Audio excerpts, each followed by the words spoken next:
The In Stuff podcast is sponsored by ScratchBand. Just stop touching your face. Don't make me explain why anymore. It's gross. I don't care if you buy ScratchBand or come up with some other way to do it, but just quit. I mean, it's the easiest way I've found to quit touching my face, but, whatever works for you. ScratchBand. Join the evolution. More information at scratchband.life. Also available on Amazon.com.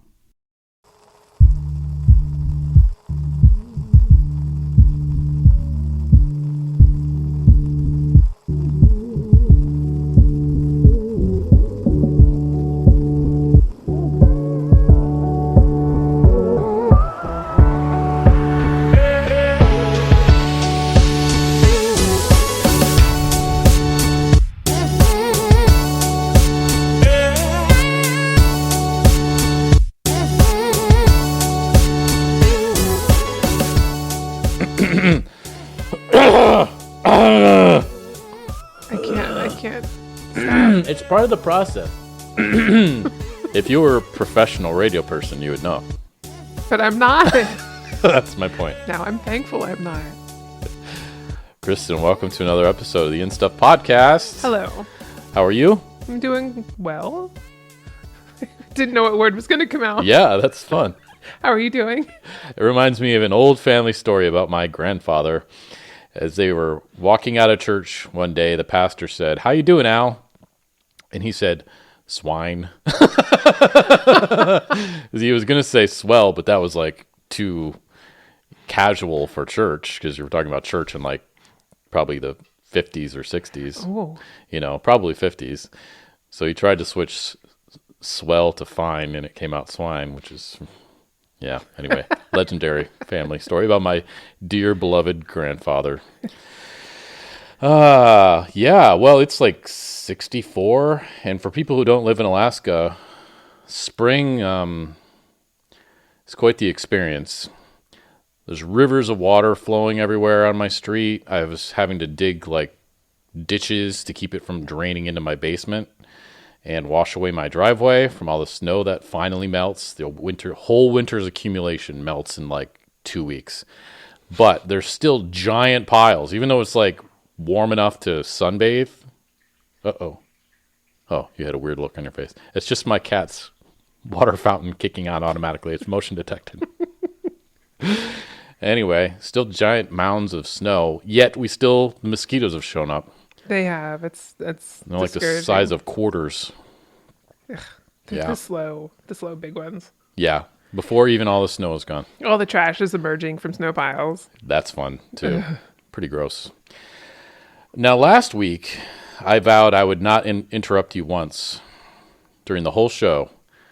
And I did. I feel like I did pretty good. How did you feel about it? I won again. Must say, it doesn't bother me when you interrupt me. And I probably interrupted you just as many times as you interrupt me. You interrupted me a few times last time, but I don't know if you interrupt me. So that was 0 interruptions. Before it was 10. We're going to aim for like 5. I'm only going to interrupt when I feel like it would be really entertaining to interrupt. This is getting complicated.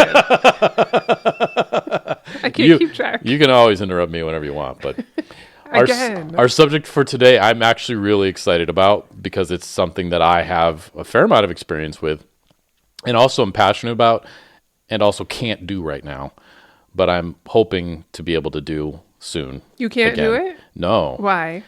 Because the device that I used to use went out of business, and doesn't like sync up with my computer anymore.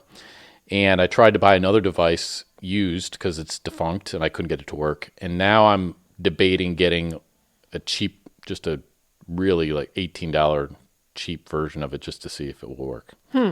So now that everyone's intrigued and or hasn't read the title of today's podcast, what are we talking about today? Was it your choice? No, it was my choice. It was your choice. Yeah. Should I say it? Yeah. It's life vlogging. Yeah. Yay. Something I don't understand. Yeah. You understand what it is. You don't understand why people do it. I do want to know why you do it, what the attraction is, because I just can't fathom my personal day-to-day is so mundane. would never subject anybody else to it. Yeah, well, let's define it first of all. Okay. And there are a couple of there's a range of things that could be called life logging. When I think of life logging, I think of wearing a camera basically all day, regardless of if you're doing exciting things or not, and creating kind of a time lapse of your day. So the camera that I had would take pictures once every 30 seconds. And then you could also tell it to take a picture by double tapping it. So if there was a moment you really wanted to make sure to capture, you could do that. It didn't do video. Some of them will do little clips of video. Yes, my cat, Ginger, is getting settled in here. She hears me talking, says, "Oh, that's right, you exist and you have a warm lap. Just settle down, Ginger." So it's basically a tiny, like what I had was called the narrative clip, and it was about, I don't know, 1.5 by 1.5 inch, black Relatively square, small. maybe a 1/4 inch thick, and it had a clip so that I could clip it onto my shirt. And they have automatic up-down sensors. I don't know what the fancy word for that is, but it could tell how it was positioned, so you didn't have to worry that all your pictures were going to come in upside down or something like that. Oh, interesting. It has like a inclinometer or something, whatever that's called. So it took pictures. Did it have audio? No, Okay. didn't shoot video, that particular one. So that's what I think of with life logging, but that's just a kind of a streamlined version of it. You could do it yourself. You could just take a picture of, some people take a picture of themselves every day, and that kind of works to a degree. It's sort of like creating it's like a diary, and so diaries can come in various types. You can have a video diary of yourself, a picture diary, a written diary.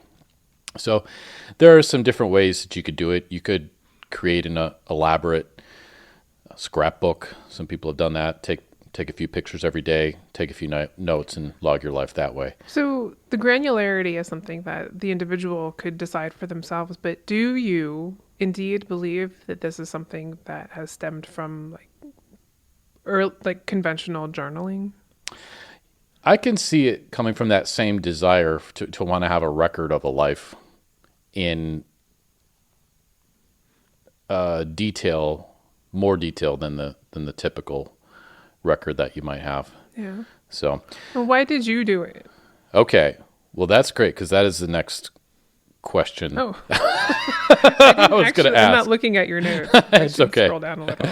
but before we get into why I did it, I do want to talk about like qualitative versus quantitative life logging, because there are some ways you could life log just keeping track of your data. Like I have a weight loss life logging, I guess you could say, trying to track weight loss, or sleep tracking. You've got all sorts of biometric tracking stuff that in a way is logging your life, but in a quantitative way, as opposed to pictures and video and diary, I guess I would say, which would be more of a qualitative manner.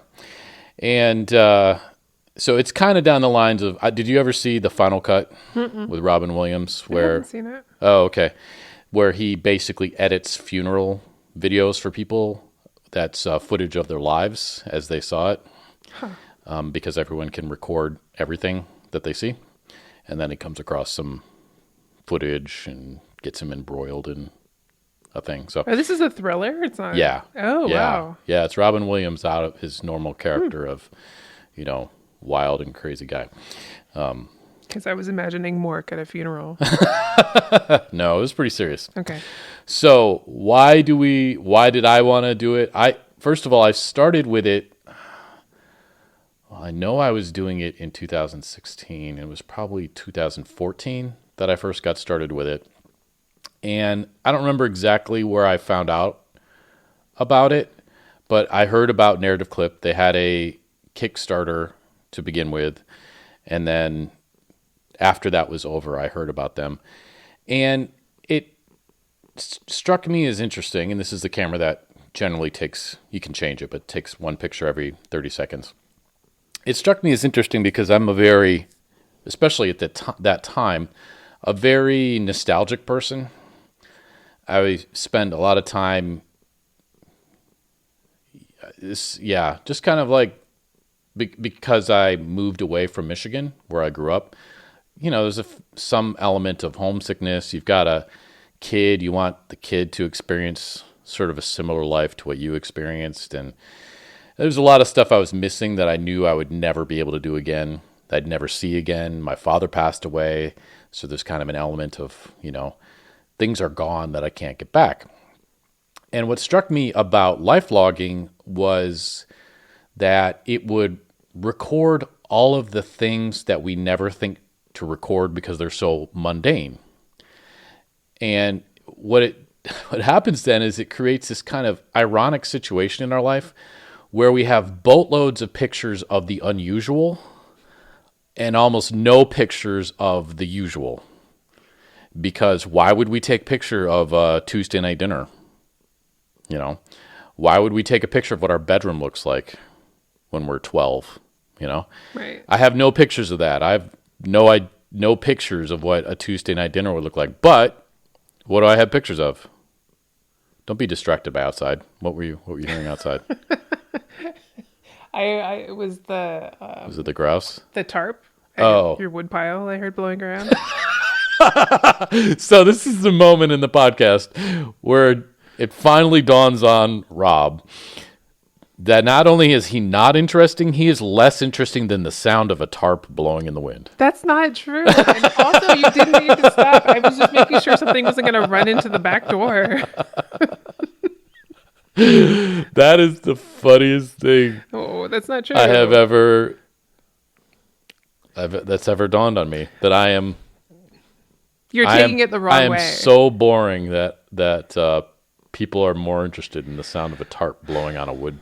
I wanted to make sure that like a giant moose wasn't going to come through the door. I will grant you the sound of the one tarp that I haven't yet secured down to my woodshed is kind of distracting. Yeah. All right. Okay.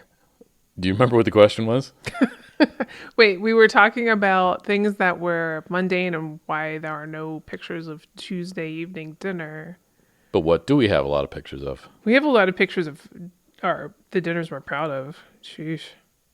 No, that's not the right. Who's taking from like 1984? Who took a picture? Oh no, I was thinking now, and the way that we treat things. No. Instagram. From your childhood, what do you have lots of pictures of? Birthday cakes. Birthdays. Yeah. Christmas. Vacations. So we have all of that, but that's not, our life was not one birthday after another. It'd be cool if it was. I think we get old. You have so much cake.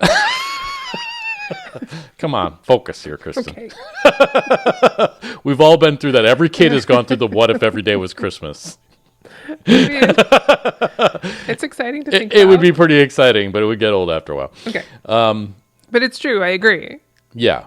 So what dawned on me was we have no pictures of the mundane, and yet that's often what. So that leaves me with a giant hole, and like what did it look like? I mean, I have some vague recollections of it, but that part that was actually the majority of my life is not documented. So the way that you are life logging is for nostalgia, but also as sort of a memory augmentation process. Yes. Okay. So for me, it was, how cool would it be for my daughter, who was, I don't know, maybe 8 at the time, to have, this is just everyday pictures of her life, and then her kids could see these. I mean, imagine if you had pictures of just everyday life from your mom when she was 8 years old. Did your mom ever take pictures, like embarrassing photos of you, and then share them with people that would come visit when you were young? No. Your mom is wonderful. She is wonderful. We also never had anyone come visit. Okay. We never. There were some pictures like that my mom had. But the funny thing is I never remembered those moments that she had captured until she brought the photos out. Yeah. And so I think that's an interesting dynamic as well, where things that you would not normally remember are solidified as memories when you go back and review these documented moments. Yeah, you can kind of implant memories. even though you may not actually have authentic memories of that moment. Right. So for me, it was an effort to capture the things that you wouldn't think to capture, because those are the things that are going to be really interesting in many ways to look back on in the future. I would love to see just like what was an average summer break day like for me again? What shows was I watching on TV? What was I doing with my time? I know that all good TV ended at like, at least if we were lucky, we get to noon. What did I do all afternoon? I remember we played this game where we'd go out in the driveway and we'd throw like a tennis ball at the roof and try and hit parts of the top of the house for points, like various vents and chimneys. That sounds like a real game. It was pretty good. It was kind of hard. Every once in a while you get lucky and get a ball kind of stuck on something. Oh, no. But it'd just be a tennis ball. Yeah.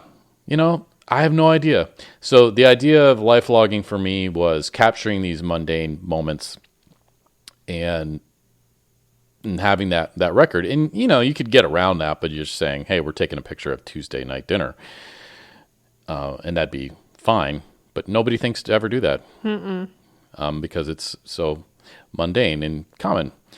And that's the odd problem. I think it's interesting too. At some point, if you are wearing a camera that's automatically doing the documentation, people for the most part, stop thinking about you wearing a camera. Mm-hmm. And there's less stigma in a moment that's not appropriate to take a photo for you to actually have documentation of that moment. Right. For instance, like an argument. Right. You never stop and open your phone up and take a photo. You're like, hold on, I want to take a picture of this terrible moment. Exactly. So that did lead to some issues.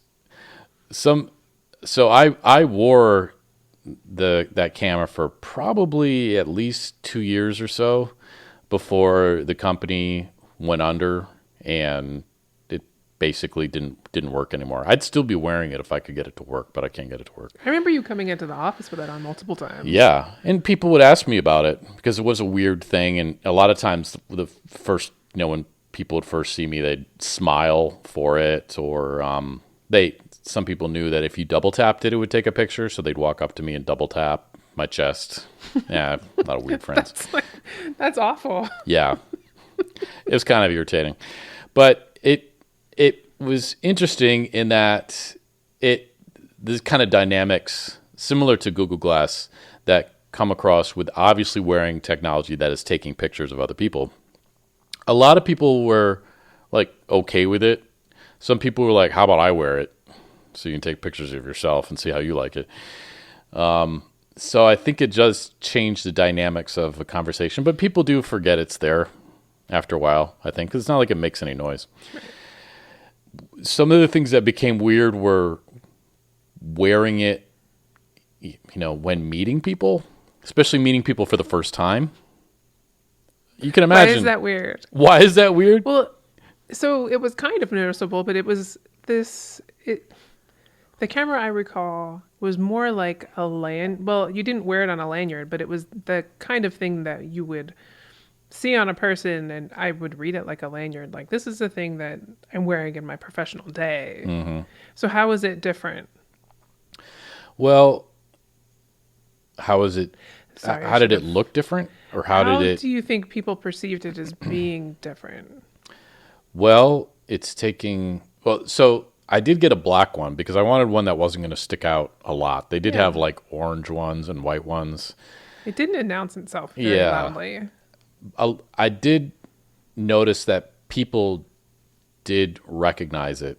It was difficult. A lot of times if I was wearing a button-down shirt, I would wear it along the front of the shirt. It was a good positioning. I'm kind of tall, so I found I had to wear it lower. Otherwise, I just got pictures like the top people's foreheads and stuff because the angle.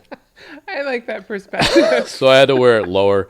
And so it did kind of stand out. Maybe if I was wearing a black shirt with it, it wouldn't so much. But people would often comment on like, oh, what's that? And then I had to decide if I was going to, no one literally knew what it was. So I could lie and say it's like a Bluetooth detector, or I don't know, come up with some sort of thing that it does. Or I'd, be in the awkward position of saying, it's a camera, it's a life vlogging camera.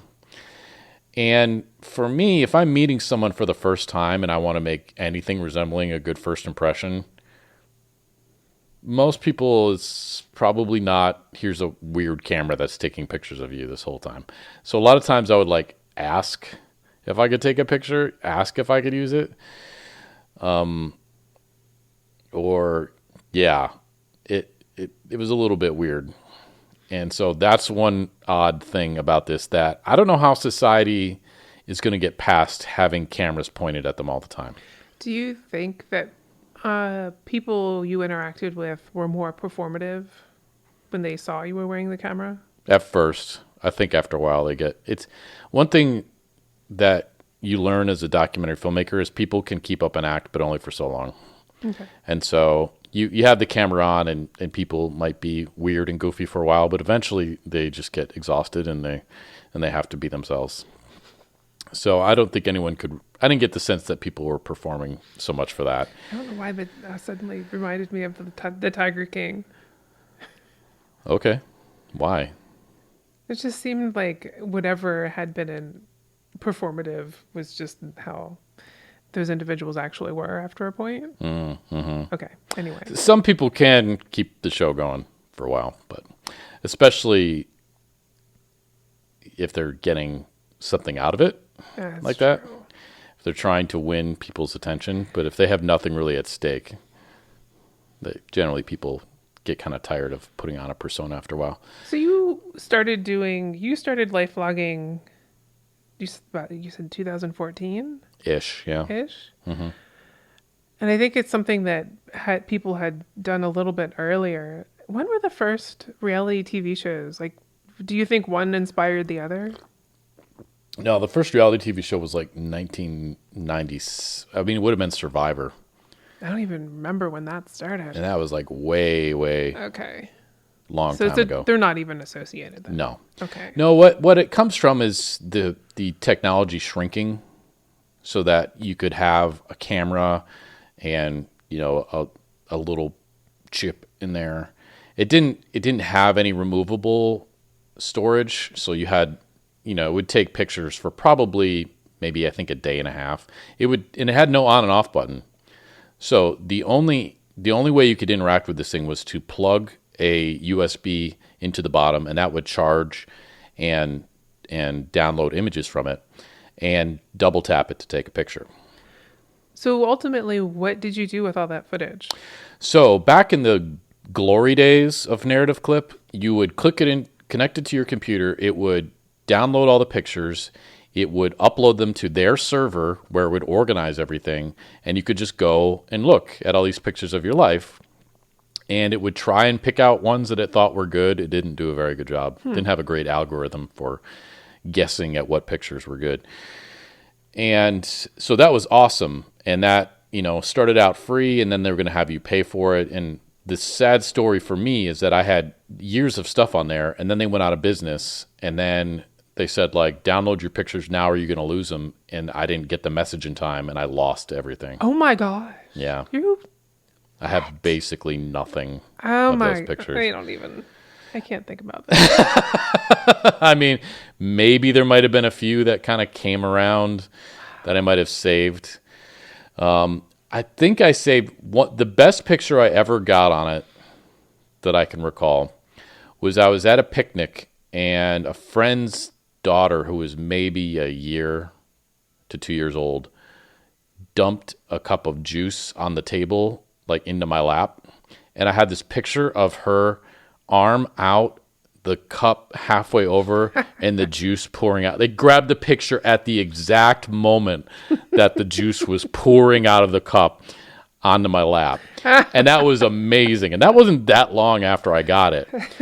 But think about, you know, a camera that captures stuff before you think that you need to take a picture. Totally unexpected stuff. That's cool. So that was kind of neat. The other neat thing was my daughter broke her thumb, and that's a whole funny story. I'll spare you. But anyway. Funny to you or funny to her? Funny to both of us. Okay. Okay. since you clearly want me to share it. Kind of curious. I'm at work in the middle of a meeting, and I get this message that my daughter has broken her thumb, and it's a 10 out of 10 on the pain scale. Oh. And I'm like, oh my gosh. I'm like, sorry, y'all, I have to leave. Like, my daughter's in tremendous pain. So I race out to my car, jump up, I race to her school, which is like, maybe an 8-minute drive. And I tear up and I jump out of the car and I run up to the office and, throw open the doors of the school and run in to get my daughter. And she's sitting on a couch chatting with somebody. What? I'm like, what are you, you said it was 10 out of 10. You don't look like anything is wrong. You're not passing out. She's like, well, the nurse said 10 out of 10 is if you wanted to cry. So I was like, the nurse needs to adjust her scale. I also agree the nurse needs to adjust her scale. Because don't tell a dad your daughter's in a 10. I mean, she's in like 5th grade. Right. 10 out of 10 pain. Like, I've been in the hospital where they describe what, 0 to 10 is when they're trying to gauge your pain. And 10 out of 10 is like unbearable passing out pain. Yeah, that's what I would interpret 10 as being as well. Right. So anyway, that was the 10 out of 10 pain scale. So 10, I raced there and she's like, fine. You got here so quick, Dad. I know. I was like, well, I thought you were like blacking out from pain. Jeez. And so I take her to the first care or whatever place and get the little cast for her thumb. And, they tell you it could be fine or she could like grow a hump on her thumb and never be able to use it again. They love to tell you that worst case scenario stuff.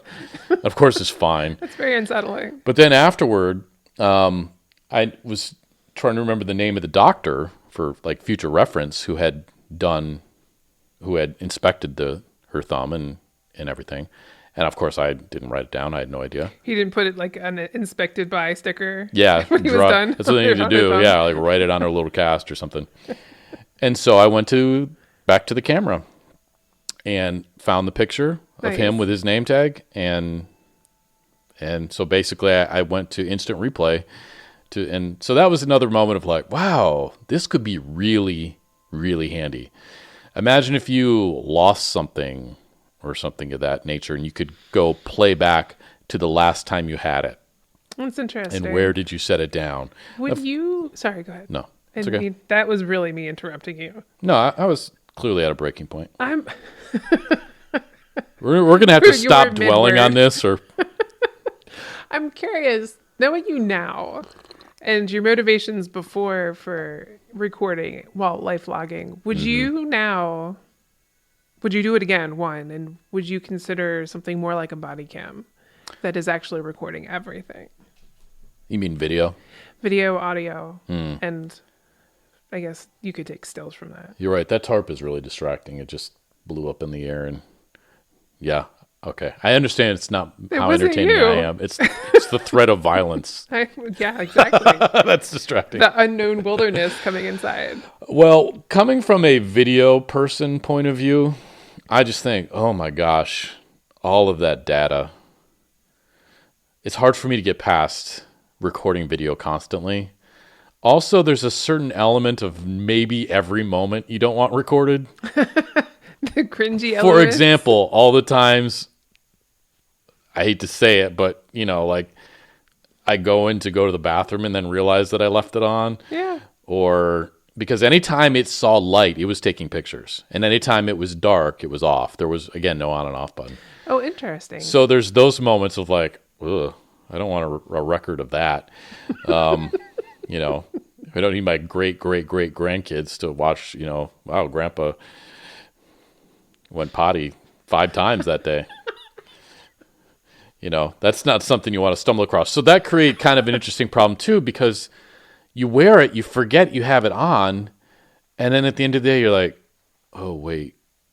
And so you have to like make a note so what I would do whenever I did something and I forgot to turn it off that I didn't think posterity would appreciate, I would like note the time, and then when I synced it, I would go back to that date and time and be like, delete that picture. Yeah. So what you end up with is a kind of Indiana Jones vault of pictures that if you don't take care of, there's going to be some stuff in there that you don't really want a picture of. It would be interesting to have documentation that is running continuously, let's say, but somehow coordinating with your smart house. Like when I'm in this room, you're not recording. Right. Yep. That would be interesting if there's some kind of proximity sensor. Yep. Or image recognition, like if you see a toilet, shut off. Because what I would have to do is just train myself to take it off and put it in my back pocket, and then train myself to put it on again afterward. Right. And you did kind of get into a rhythm with that because, as with Google Glass, as with any camera that you wear, you run into the public restroom problem and the locker room problem. Right. Where, you walk into a public restroom and you're like, oh, crap. I just walked in and taken pictures inside a public restroom. Granted, it's the men's room and it's not like there's a lot you could see, but still not cool. So you also get into the habit of every time I go into a public restroom, take it off. But imagine just walking around the house and you live with other people. Like, what if somebody's going from the bathroom to the bedroom and they got a towel on? Right. All sorts of stuff. It creates all kinds of weird issues like that. Yeah, so I guess you'd have to determine your comfort level too at what's being documented. And that's where it comes back to is civilization going to adapt to the idea of having cameras pointed at them all the time? Because this is a next step in technology that society seems to be rejecting so far. I think it's a part of why Google Glass failed. See, I think the opposite is happening. I feel like people are embracing it to the point that they forget how many cameras are around. Like when I talk to my parents, for instance, it sounds like everybody that lives on their street has a Ring doorbell. True. And everybody is recording their street. So if anything goes wrong, anybody can just go to the neighbor and say, hey, do you have the footage from whatever time they need the footage from? And there's going to be 6 other angles that people have recorded. Mm-hmm. And for me, wearing a camera is something different than that. That we are used to being surveilled. We go into the grocery store. We know we're on camera all the time. They show us in an effort to deter us from stealing. Like I went into Walmart yesterday. There's a video of me as I walked through the door. I went down one aisle and they had a special camera just for that aisle because I guess it was in like the cosmetics section or something. People were stealing stuff there. I thought you were in the toaster section. Toaster? Why would I be in the toaster section? Everybody likes toast. Well, there's your quote of the day, everyone. But yeah, so we're used to being surveilled in public. What we're not used to is close-up pictures during a more private experience. So having lunch together, having a business meeting, having dinner together, I think it's an interesting political and public statement to make, though, if you are a random person on the street wearing a camera. It's like you're willing to record every second of your day as evidence that it's happened. Yeah. I mean, I have a dash camera in my car now in case, because I had a friend of mine get in an accident where he claimed the green light was green and she claimed that she had the right of way. And so if he had had a dash cam, they could have proven it one way or the other. So I think you asked a while ago, would I do it again? I absolutely would do it again, and I'm trying to do it again. Yeah. But the companies, everybody who tries to do this so far is just failing. So Narrative Clip, who really, in my mind, kicked this off and did a really nice job with it, just couldn't make a go of it. Wait, why are they failing? Why? They're dead. They're already failed. But so, okay, the companies that are attempting it and failing, why are they failing versus like body cam technology companies? How are they? Because let's say police departments have to purchase these things now. Like, Yeah. is that why they're doing so successfully, or do they actually have a model that's working? Well, that would have been cool for me to research. But I'm curious if my guess is that because people are just resistant to this. Why would I want? I mean, I was the only one I ever met doing it. And so my guess is there's just not a lot of demand. Who wants these pictures of everything? There just aren't enough people who want that. And so, I mean, to give you some context, so Narrative Clip started, I guess they had a successful Kickstarter, and then they died after a few years. Google created one called Google Clip. You can't buy that anymore. I barely remember that. I tried to buy, I did buy one used, and I couldn't get it to work because one of the things that's a problem with these is security. They don't want you to have it get lost or stolen, and someone has an entire picture diary of your life that they could just plug in and see. Right. So I actually got Narrative Clip used from a friend of mine who bought it off the Kickstarter, and I had to contact the company and transfer our the ownership to me, but I couldn't wait to do that. So I started wearing it, and it was going to her account, so she could see everything I was doing. She's like, "It's super weird to see everything you're doing all day," and I was like, "Okay, we got to stop and get this thing switched." That's funny. But she could, because it was when I synced it to my computer, it went on. It was uploaded to the cloud to their photo sorting thing, and she still had her account, so she could basically go in and look. So Google Clip failed for whatever reason. Again, I'm imagining not enough demand. It was a little bit thicker than the Narrative Clip. I think it did video as well. And again, I bought one and it just wouldn't sync up, and I assumed it was because of security issues.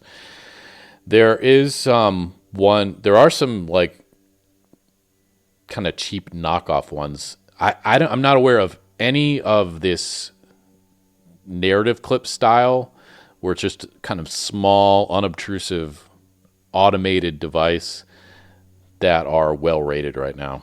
So there's Versus, like one it's called Ion Camera, light snap cam. That's $18, and that's what I think I'm gonna get. well, that's really inexpensive. Yeah. I was thinking more like the motion sensor, like nanny cams, but maybe they're more meant to be more stationary. A lot of the stuff that I've seen when it comes to what's available today, a fair amount of it is on-demand pictures. But I want that logging. I want it to automatically be doing time-lapse type stuff. So there's plenty of stuff where it's like, put this on, and when you want to take a picture, double-click or whatever, and it'll shoot video. But I want everything, and that's a little bit harder to find. And I also want something really small. And so there's other, like, you can get cameras that you wear that are more police style.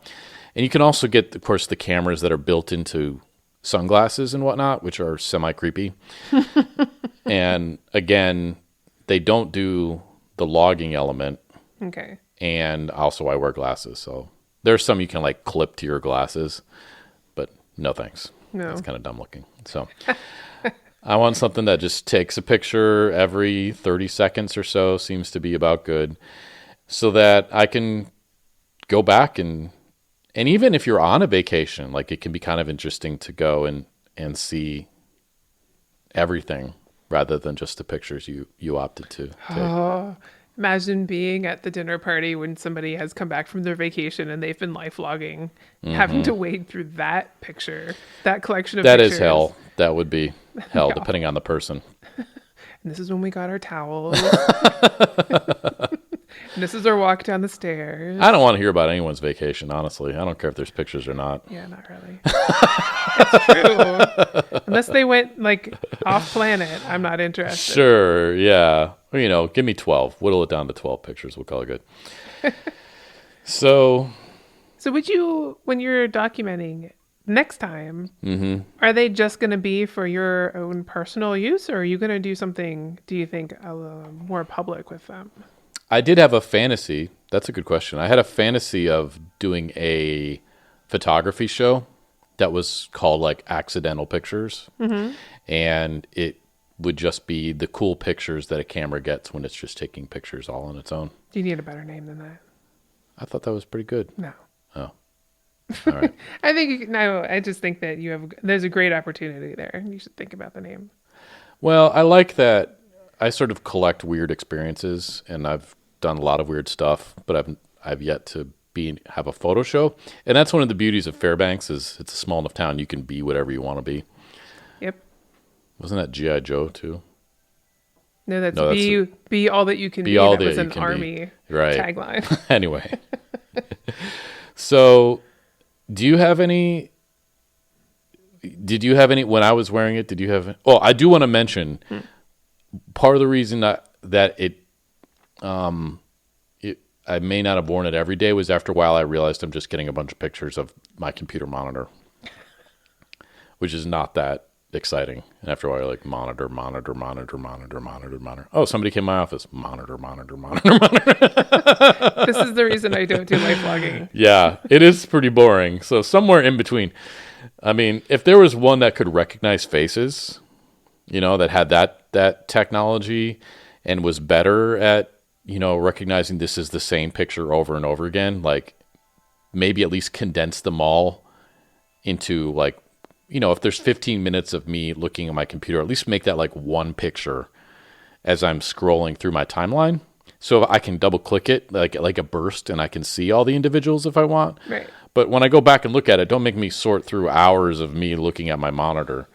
I want to see the moment that you build up to where you are life logging and looking at pictures of the moments that you've life logged, looking at the moments that you've life logged, and just do this. It becomes like an infinity. Exactly. That's super cool. Yeah. So anyway, I'm going to buy this thing and we'll see how it works. But $18, hopefully it'll pan out okay. The original narrative clip was like, ugh. I want to say it was probably at least $150 to $200. Jeez. So the price has come down a lot. And if narrative clip was still around, it's 100% worth it because of the uploading it to the cloud. Because the other problem is if you just upload this to the rest of your iPhoto or whatever, you're clogging your picture album. How would you why boatloads of stuff? iPhoto? Why not just send it up to Google Cloud? Well, yeah, okay, you could set something up like that, which I don't know how to do, but I'm sure. It's the same. It's not as expensive. Well, it's free. iPhoto is free. Anyway. Is it? Yeah, it comes on the app. Let's not get distracted. Anyway, so what did you think? Do you remember when I was wearing it? Mm-hmm. What did you think of it, and what did you think of the fact that I was wearing it? Like, here comes Rob again. He's doing something different. Here comes Rob again. This is before we were friends. So you had sounds like you had a much more, I don't know, irritating impression of me? No, not at all. Here comes Rob again. I was curious to hear what you thought. I thought of you. Of all the people that would come into the office, you usually had something interesting going on. Either you were wearing a body camera or you had a shark balloon, a remote control shark balloon. Did I bring that in too? You did. Oh, that's so dumb. Or you had a hoverboard, or you dressed like Marty McFly. I remember the hoverboard. You were dressed like an astronaut one day. Did I come as the astronaut? All this stuff pre-COVID, I forgot. That's right, because it was you would like always Halloween. come into our office when you did something. Because everything I buy that's cool, I think I can't wait to show this to the eCampus people. I know. So because you're right down the hall from me, and everybody down there is cool. And I was like, and it always seems kind of dry and boring in there, and I always feel like y'all need a little pick me up. Yep. It's true.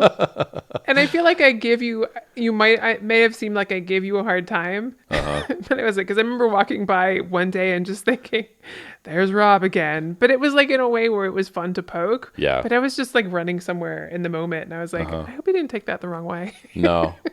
Before we were friends, I thought you... what did I think you thought of me? I didn't think you spent a lot of time thinking of me. Fair enough. Because again, we had that awkward conversation at the barbecue one time. I didn't even remember that conversation because I had done the flights of vodka. Like, who does that at a party? That's true. That apparently afterward, I learned. But that's where I tried to have a conversation with you and realized we had nothing in common. And how ironic then. You were like the one person I was like, so what did I you... cannot talk to this person about anything because we have nothing in common. And we go on to make like 45 hours of lecture videos and start a whole podcast. You told me about this conversation initially. Wasn't it a conversation about movies? Well, to get back to life logging, if I had had it, we could go back and look at it. That's true. And see how like dilated your eyes were or something like that. It was about movies, and I realized, which did turn out to be true, that we have zero overlap in our taste for movies. But we did a whole course on the history of cinema. Yeah, you're right, actually. Anyway, what did you think? So it was just like an eye roll thing, or just like, Robin, another gadget? Was it awkward to talk to me with it on? It wasn't awkward. It was fun, and I just never really at work had time to like stop and be like and look interested. Really. You literally didn't have 6 seconds to stop. You're so busy you didn't have time to even look interested. Oh. You know, you can look interested. You can multitask and look interested while you're doing other things. This is, hopefully you've learned by now, I'm not one to be that person. But it was a thing. Yeah. In the sense of people would ask me about it when I wasn't wearing it. It was like a conversation piece. And people, I think, thought it was ridiculous, but kind of missed it when I wasn't wearing it. So they'd be like, where's the life logging camera? I'd be like, oh, I lost it. Or I lost that thing so many times. You lost it? Yeah. One time it fell off at a bar. Oh. And went under the bar stool. And fortunately, my friend was still there. I was like, I can't find my narrative clip. And she's like, oh, it's here. I'll get it to you. It was like $200. I was like, a couple of times. Never mind the pictures of you in the bathroom. You're just worried about the value. They got a bunch of like upskirt pictures from under the bar stool, apparently. Oh, no. I'm kidding. I'm joking. But I was like, I can't believe I dropped it like under the bar. I went up and down the driveway a number of times when I'd lose it because I thought it came off in the driveway. So yeah, that was one downside. Having one that's only $18 will be much less concern if I happen to lose it. But it wasn't a very strong clip, and so it's easy to knock it off, especially with a coat or something.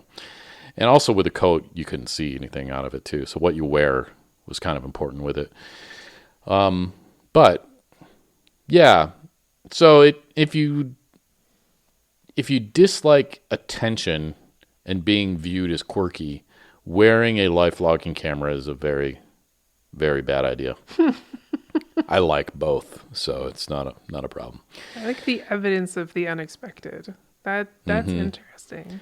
Yeah, and it was just so amazing that was so early on. It never really got stuff too exciting after that, but that one moment, that was such a amazing Never picture. more exciting than a lap full of juice? No, that was one of the most exciting ones. In 2 years.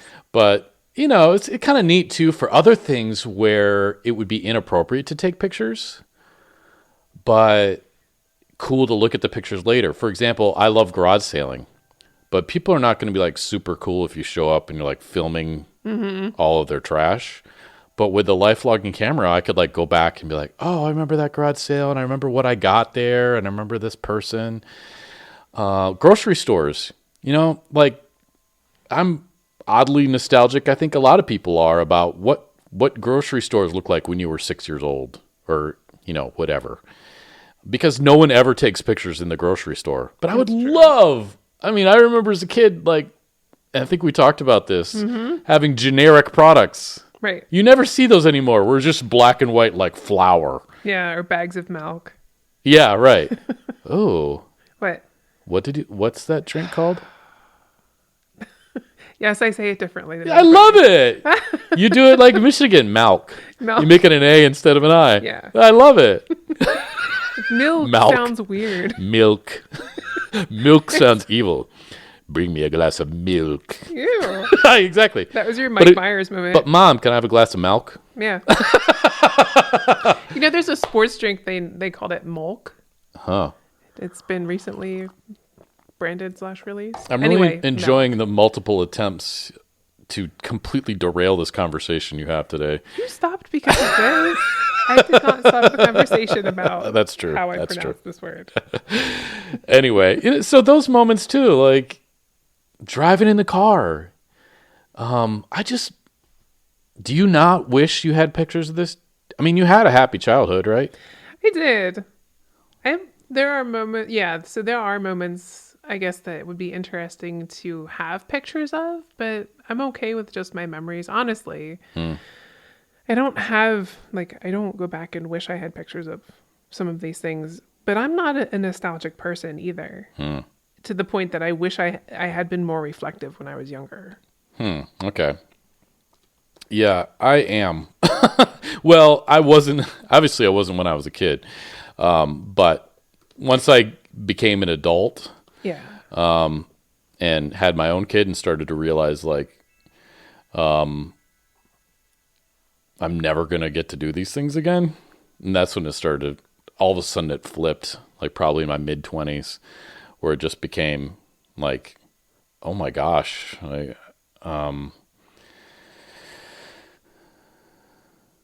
yeah, these things that I took for granted as a kid, I'm never, ever going to be able to do again. Yeah. And so, I imagine it's very different when you have kids. yeah, Otherwise, why would I record? There's nothing nostalgic about my life at the moment because there's no ritual in that way. mm-hmm. There's no celebration or ritual or everything's different every year.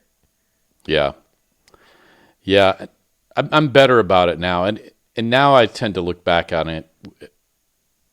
I think a lot how much drive you have for nostalgia, I think depends a bit on where you are right now.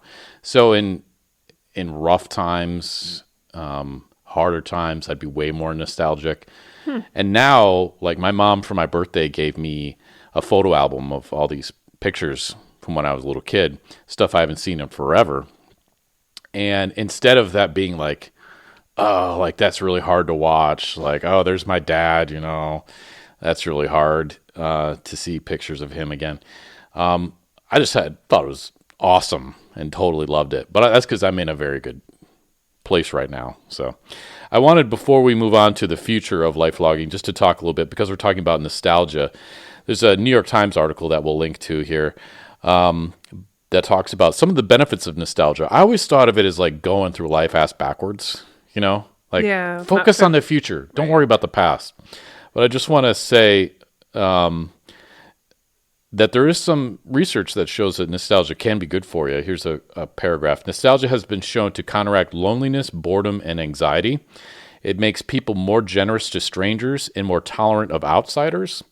Couples feel closer and look happier when they're sharing nostalgic memories. On cold days or in cold rooms, people use nostalgia to literally feel warmer. Nostalgia does have its painful side. It's a bittersweet emotion, but the net effect is to make life seem more meaningful and death less frightening. When people speak wistfully of the past, they typically become more optimistic and inspired about the future. Interesting. Yeah. And it's a real effective way for building relationships too. Reliving. I mean, that's what we do through storytelling, which of course is something that's big for me. But it's what we do when we reconnect with family too. Is remember this time? Like remember when this happened? Remember that happened? Last 4 times I saw you. Yeah. And so it's interesting to me to think about how life logging could affect that, because right now there's a lot of like, that's not how it happened. And there's almost kind of it almost feels like part of the process is trying to remember and your take on it, as opposed to having a perfect. I mean, what if you want to talk about like Halloween when you were 8? Let's say something big happened. Would you rather look at pictures to remind yourself, or would you rather just have the family sort of talk about what they remember? I like the individual perspective rather than the evidence. Because when the way that people remember things is not necessarily the reality of how they happened. Yeah. And when people embellish things, or even when they remember things incorrectly, I think sometimes they can make a better story or reveal more about that person. So it's interesting. I like the pictures because I don't have that great of a memory. And so I feel like they trigger a lot of stuff that I just totally would not have remembered. But my sister's different. My sister has an incredible memory for stuff.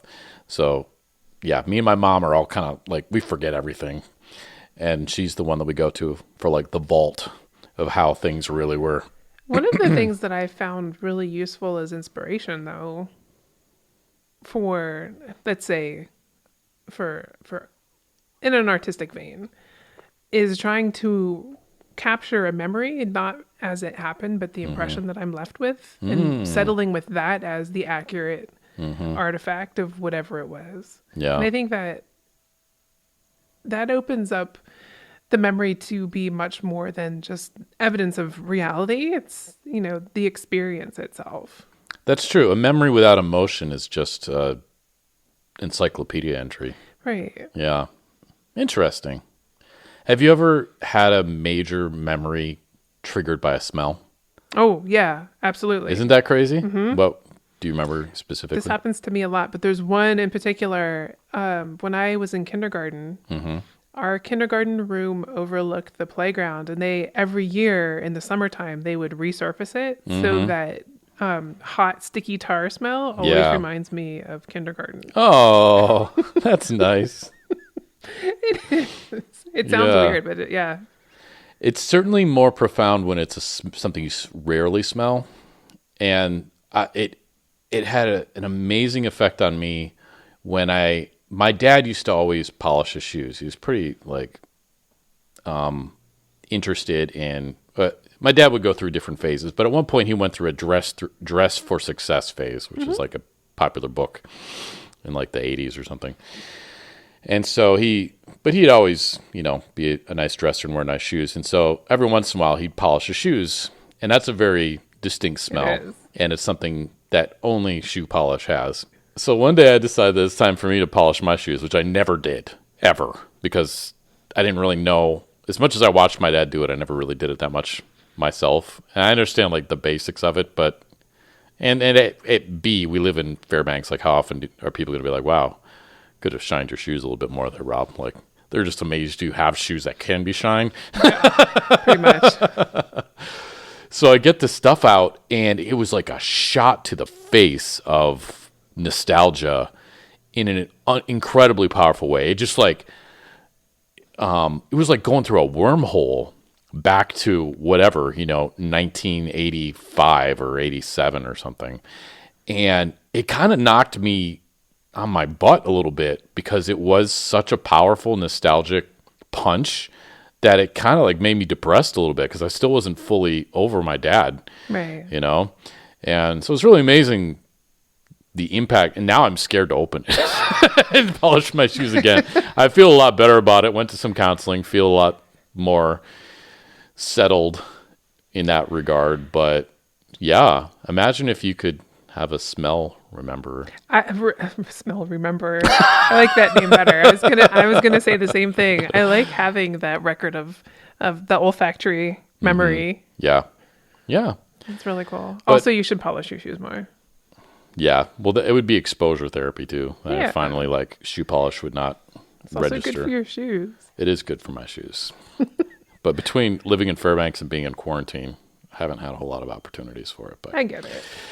let's talk a bit now about the future of life logging, because there's a lot of things kind of leading that direction with smart glasses and whatnot that are likely going to have cameras built into them that could make this more possible. You could have the pictures go directly to the cloud instead of even needing to be stored anywhere. I'm gonna say it before you.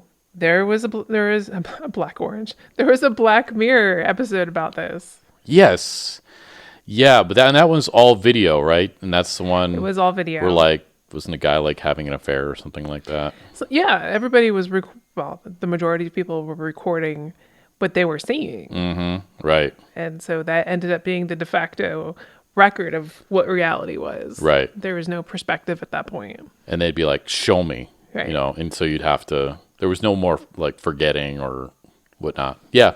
So there's an excellent Black Mirror episode on it, which is kind of creepy. So hopefully, I really hope that we don't get to that point, because I like experiential memory. I like that I forget some things and remember things that are much more impactful. Mm-hmm. And I don't necessarily want to remember what I had October of 1991 for breakfast. That's Right. a level of resolution I don't need. Right. But Would you like to have a picture from? Would you like to be able to go back and replay our conversation at the bonfire, so you could be like, "Oh, that's right, we had nothing in common." Would that be It's fun? like, oh, yeah, that was way too much to drink. Or would you like to be able to go back to the first day that you arrived in Fairbanks, or waking up for school on a Thursday in 1987? So I see the value. I see the argument that you're making.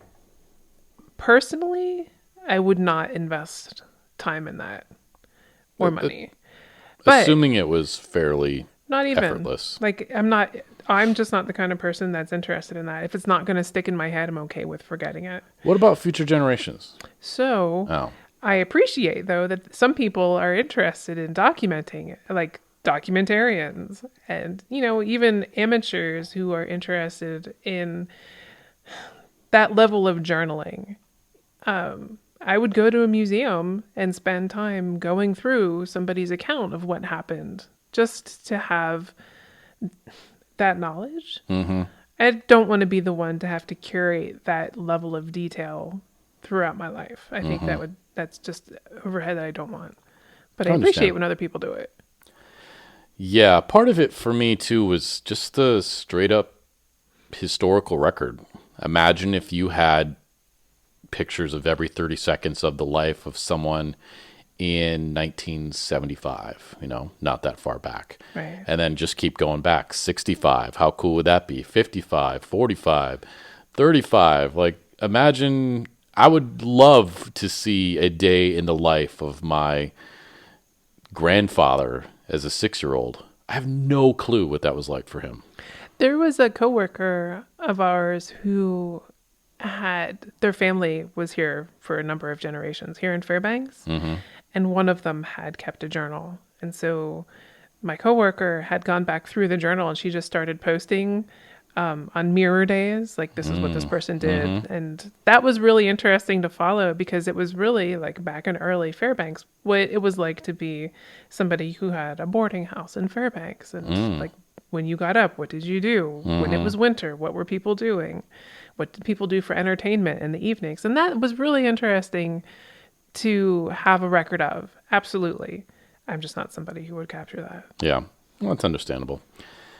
But yeah, from a historical point of view, right now we have newspaper clippings. You can go back and see today in Fairbanks, what were they doing in 1919 or something like that. I've read those things before, and that can be kind of interesting, but definitely not quite the same as what every 30 seconds of your life would be like. And we have that potential now. All of us could be doing it, but nobody wants to do it. So, it seems like kind of a shame that all this information is getting lost in some ways. Okay. Yeah, what would we do with it? I don't know. It'd be very interesting for historians and maybe people making period films. I think we'd be ensuring that a historian would be a profession in demand in the future. Kind of along these lines is what the future might look like. What if it was, I'm not super interested in the brain recording thing. I feel like even if that is ever possible, that's a pretty big hurdle for society to get past. Like recording all of the input coming into a brain? Yeah, okay. the Final Cut thing where it records everything your eyes see. That does seem like that would be a tough sell. Intrusive. Yeah. Overkill. And again, like even my experiences with my very lame version of that with the narrative clip, like not everything, you don't want everything documented. Right. But or do you? No. But think about it in terms of like I have a 3D camera, and I've taken some pictures, and I got it with the idea of you could go jump back into that moment and feel like you're there in video or still. And it got me thinking about that, the mirror in Harry Potter, where it shows how people like want their dreams, their greatest dreams, and people get addicted to it. It made me wonder, would people imagine if you had a 3D, mine does 180, but what if it was a 3D 360 recording of every moment of your life? Would people get addicted to going back and reliving certain moments of their lives?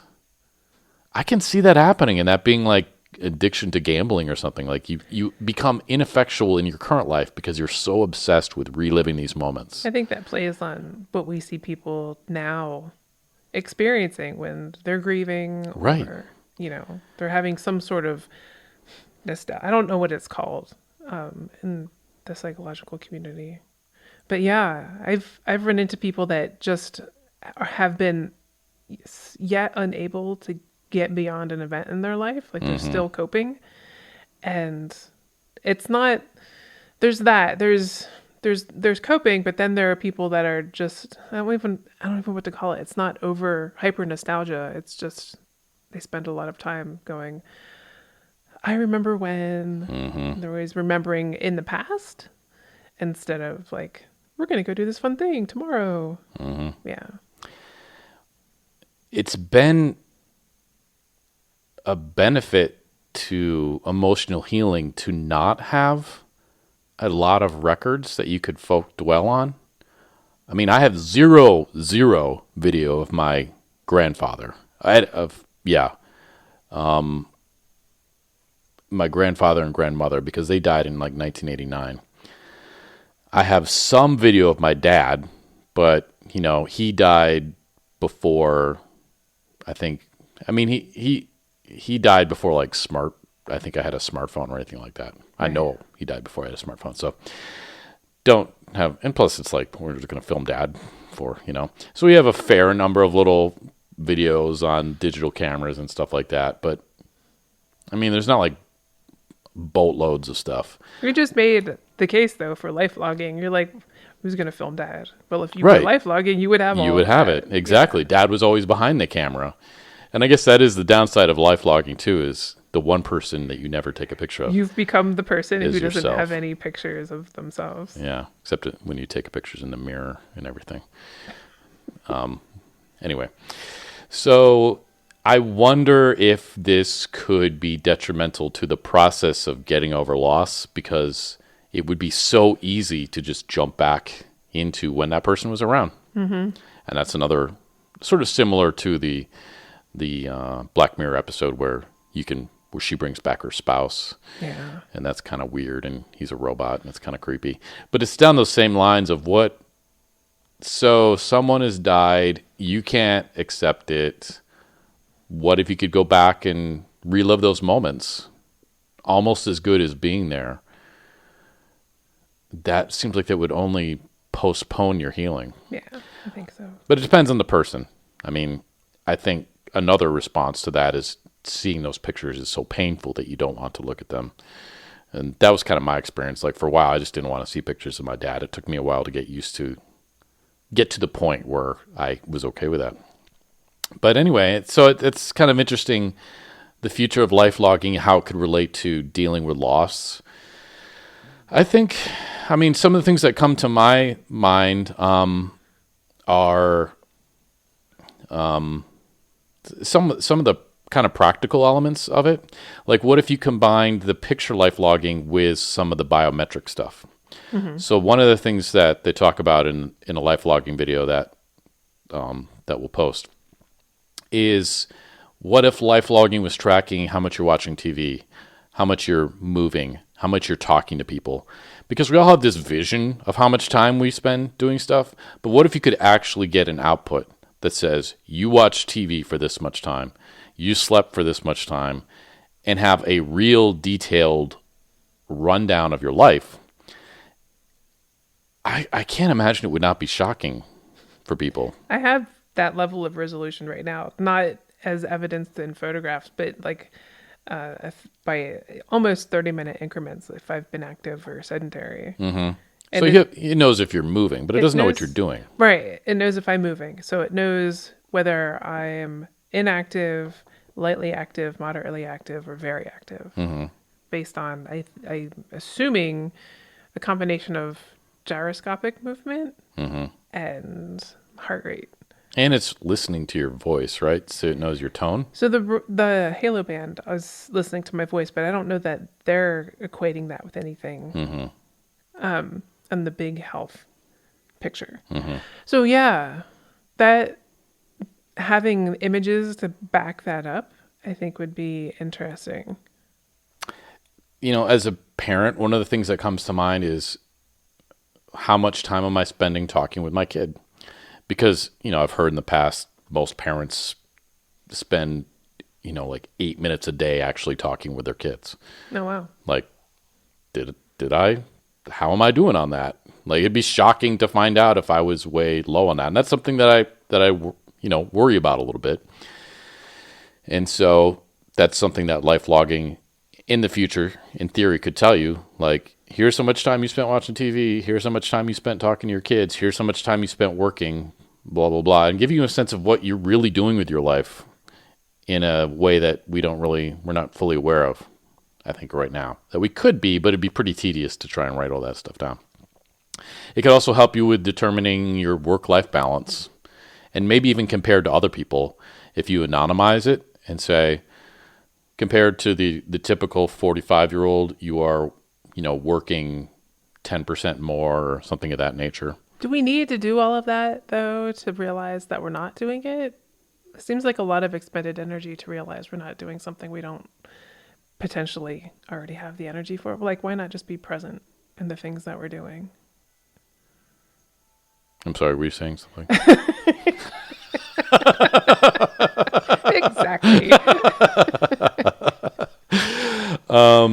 I don't know. Being present's hard. It is, yeah, but we're just gonna have a computer like run an algorithm on the photos that we're taking and then sync it up with our biometric data and then tell us that we're not doing it, or just pay attention more. Yeah. I don't know. I think we're good at being humans when we're intentional. Yeah. I think it would be shocking for me to realize how much time I spend relaxing. And I might realize, like, you got enough. You probably should do something else. I don't know. Having time to relax is a healthy thing, though. Well, and I can see that being tough, too, because, I watch YouTube, but I watch YouTube for news. So is that relaxing, No, it's not relaxing to watch the news. Yeah, right. Makes me angry sometimes. There's also an element of safety to it that I think could be very interesting. If these really were ubiquitous, glasses, a clip-on or something, what comes to my mind is there's no more like he said, she said type stuff anymore. You run into situations, sexual assault or whatever, where it's the two people were alone in a room, and who do you trust? Who do you know? I want that kind of footage. I mean, Juries. but no. That means that all encounters are being recorded. So yeah, there's not all encounters. I mean, you could take it off. But what, like, at what point then do you decide you're not going to take it off? Like, one person could just delete that record, just be like, I don't want a record of this, and the other person then they keeps would, it. yeah.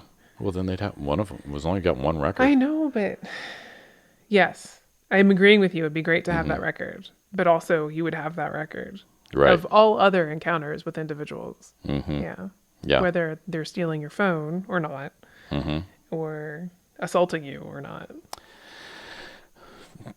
Not digging further, I'm just throwing ideas out there, but this could be definitely a privacy thing. Yeah. So we already get that a bit, as you were talking about, we live in a surveillance culture now, with everyone has Ring doorbells and all of that. If everyone's wearing cameras, and maybe I decide, I'll share this with the police, and so they can do facial recognition and track people down quickly that way. Yeah. You could get into privacy issues there. Certainly hacking could be incredible if you could. I'm nodding my head. Yeah. Yes. So while it creates safety, it could also create a dangerous situation. There are some really entertaining videos on YouTube of people hacking into like computer cameras, house cameras. Oh yeah. Like trying to actually, the one I I watched most recently was there was a hacker hacking a scammer. Somebody who was like running a call center trying to get people's personal information. It was very entertaining to watch. Yeah. Yeah. Cool. Yep. So there's that security element to it as well. Yeah, I know as you say that, I'm like, well, someone could hack into my speakers and listen to me. I do have well, never mind. I'm not going to tell people what I have.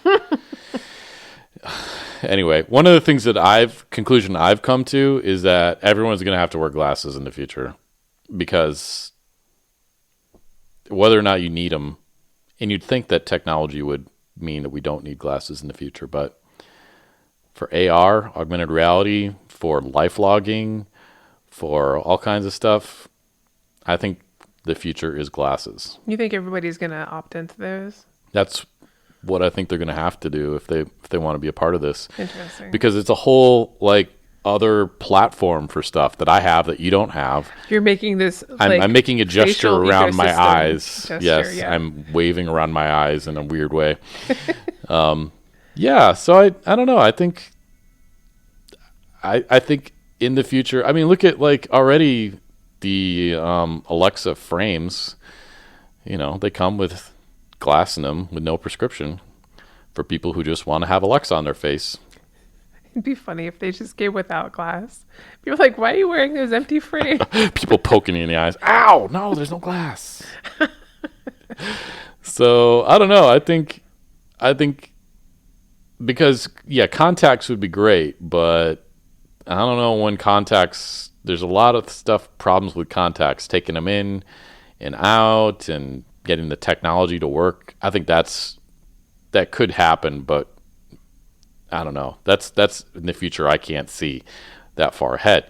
But glasses, yeah, I think there's going to be I would invest in frame companies because I think the future is glasses. And that's my quote of the day. Okay. All right. Anything else on life logging you want to talk about? No, but I think you just made a lot of opticians very happy. Well, they shouldn't be, because I'm not talking about the lenses in the glasses. I'm talking about the people who make the frames.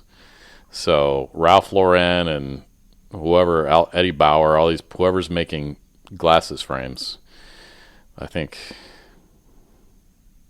the future is glasses. More people will be wearing them. Okay. But yeah, for the actual optometrists, your life's going to stay about the same for a while. I feel like I'm looking at a crystal ball. I look into the future, and yeah, optometry, we'll have to have that for another election. I think eventually they're going to go away.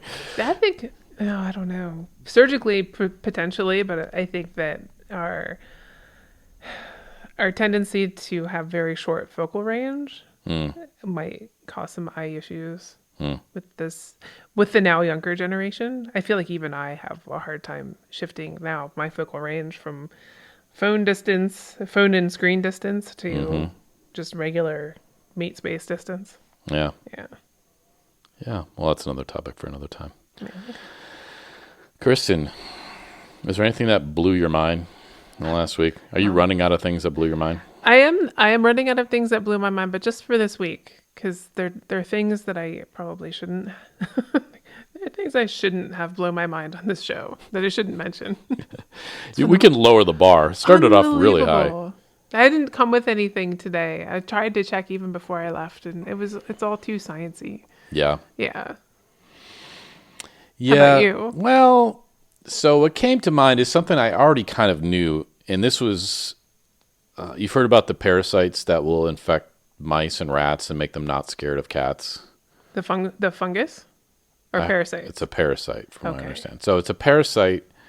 I learned some more about it today from a friend. And the idea is it's a parasite that I guess goes through different life phases. And while it's in a cat, it comes out in their defecation.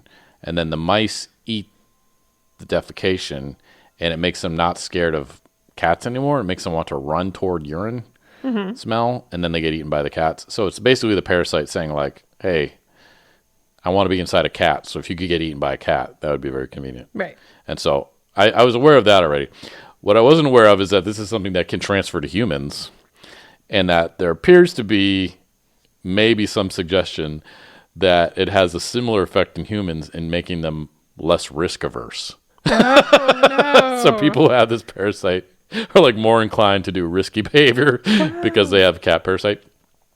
It came to me because, so that's kind of what blew my mind, was the idea that we could get this parasite from cats and that it might have an effect like that. Because I have done skydiving as you have. I grew up with cats. Did you grow up with cats? I had a cat, but it was just for a few years. Yeah. And you've done skydiving. Well, And I've done static skydiving. It's not actual skydiving. Oh. Yeah, it's different. But still, Yeah. it's pretty... I only did it for work. Right. Yeah. You went more times with me, but I actually flew the thing down and Yeah. I mean, pulled you it could myself. steer, but you were actually not connected to anything for a period of time. I did a static line a couple times, and then eventually I only went 5 times. Yeah. I'm not really. In reality, I'm not into falling. Right. But you have done it, Yeah. and you have had a cat. Yeah. So I think that proves it. The two of us, it's 100% proof. If you owned a cat, you eventually go skydiving, and we both have cat parasites. Correlation does not equal causation. Just going to say that. Well, this all came from, as you witnessed, my cat likes to drink out of my water. And everyone was grossed out by this. Even my daughter, who loves cats. And I was like, apparently you don't love cats as much as I do. And then this weekend, I saw my cat eat puke that it had puked out and then throw it up again. Oh. And I was like, you're done drinking out of my water. Yes. And that's where it came up, the idea that not only is that disgusting, but that in theory, I could also get a parasite from my cat drinking my water. So, yeah, cat's not drinking my water anymore. I got it its own glass. It can drink it to its heart's content. Wow. It's part of the coronavirus bonding experience with my cat that we've all gone through, I think, those of us with pets in quarantine. All right. Well, what would you like to talk about next time? So next time we are going to talk about survival tech. Very good. I'm excited. I kind of forgot. So, full disclosure, before we did this, we actually remembered to remember what we were going to talk about next time. And I wrote it down because I thought you'd forget, and then I forgot. So I was sitting here waiting to see if you could remember from all the way back then. But we're going to talk about survival tech, right? And what do you mean by that? So technology to facilitate. Surviving? You're just repeating the No. word in a different orientation. You finished my sentence. So technically, you did. Fine. Technology to what? To facilitate situations where you are potentially in danger. Yeah, you're just rephrasing. What technology? Well, I Like, feel like how? we're going to find lots of different examples because we have to define the technology first. Like, what are we considering technology? Because survival skills aren't hard, but we're not including things like knives. So Right. Bronze Age technologies are out. And mirrors. Yeah, now that you think of it, like mirrors, whistles, all that sort of stuff. I've already thought about this a little bit. It's Good. like, yeah. We're not Okay. including mirrors, knives, flint, steel, anything like that. It has to have some kind of chip or technology in it. So, I mean, So not necessarily a chip, but how about something that has some sort of energy source? Sure. Well, I mean, then you could say like a flashlight or something, which isn't very high tech. It's But, important though. I mean, you could do a lot with a flashlight. well, I can do a lot, but I'm not going to talk about flashlights for an hour and a half. And I wouldn't listen to someone talk about flashlights for an hour and a half. Have you seen those flashlights that are powered by the heat of your hand when you're holding it? No, but I've seen the old ones where you like crank it and that's what turns it on. It creates are cool, too. a really lame dim light. So what I have in mind, which is a pretty big deal up here in Alaska where you can get lost bad fast, are the GPS tracking and emergency things. So you can like push a button and it will say, come save me. You could send texts from anywhere. I'm talking about things like stoves that can power your USB device. As emergency tech? Yes. Oh, okay. Well, things like that. Next I time miss a lot of stuff. on the In Stuff podcast. Kristen, thanks so much for coming over today. Thank you, Rob. It's so weird.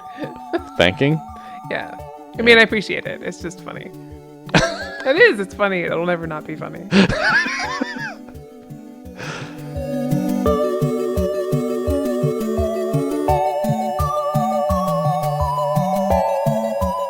Thanks for listening to the In Stuff podcast. If you'd like to join the discussion or see links to the things we referenced in today's episode, feel free to pop on over to instuffpodcast.com. That's the letter N, stuffpodcast.com.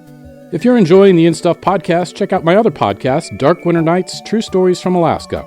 In each episode, we share amazing true stories from Alaska, told by the Alaskans who experienced them. The New York Times recently called Dark Winter Nights the best winter podcast for storytelling lovers. Check out Dark Winter Nights, True Stories from Alaska, wherever you get your podcasts, or at darkwinternights.com.